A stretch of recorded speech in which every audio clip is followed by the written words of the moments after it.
In this question, we're given a graph of the concentration of X versus the rate of the reaction. And we can see we have different rates of the reaction on the y-axis in molarity per second, and we have the concentration of X in molarity. And as you can clearly see here, the rate of the reaction is affected by the concentration of X. So we're then asked, what is the order of this reaction? Well, since the rate of the reaction is affected by the concentration of X, we know it's not zero order. If it were zero order, I'm not saying exactly where this line would be, but the line would be straight across for a zero order reaction because the concentration of X has no effect on the rate. As you can see here, when the concentration of X is low, around 0.1, the rate is around 0.05 molar per second down here. And when the rate is high, around 1 molar, the reaction rate is 0.05 or 10 times higher. So we have a direct proportionality. In fact, it's because we have a direct proportionality, said another way, this is a straight line, that we have a first order reaction. And we know this is a first order reaction. If we had something that was second order, the concentration would have an even greater effect on the rate. And you might see something, this is not perfect, but you might see something that looks like this for a second order reaction, something that's more exponential.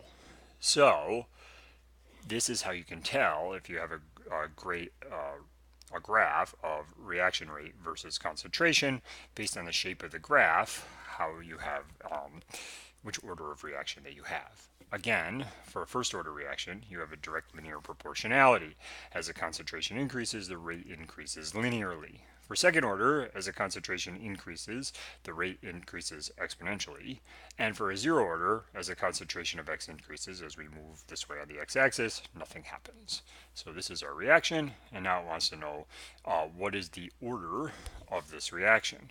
Well, this is a first order reaction because of the relationship that's shown in the graph, and it's not one of the other two that I drew with the pen here. Now it wants to know the rate law. Well, the rate law is the rate times K concentration of X. And it's to the 1 power. Why is it to the 1? Because the reaction is first order. So that is basically, we already know the value of M, if you will, in this rate law. It's 1 because it's a first order reaction. If it was second order, it would be a squared. If it was zero order, it would just be rate equals K. Next thing, what is the rate constant? So now we need to figure out the rate constant. And this could seem like a challenging thing to do. But notice that we're going to use this equation. Rate equals K concentration of X. Well, pick any point. I'm going to pick the first easy point right here on my graph. And I'm going to plug in the values. So the rate at this point, I'm going to color it in blue here, on the graph is 0.01 molar per second. So I'm going to plug that in.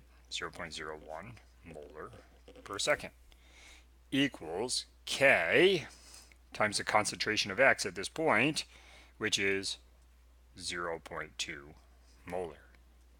Divide by 0.2, divide by 0.2, and what you end up with is K equals 0.05 per second. So this is the value. Oh, can't see that there. This is the value of K. Note that it doesn't matter which point you pick. You could have picked 1 and 0.05. And then you would have started out over here with 0.05 and over here with 1. You would have divided by 1 and you would have got the same answer, 0.05 per second.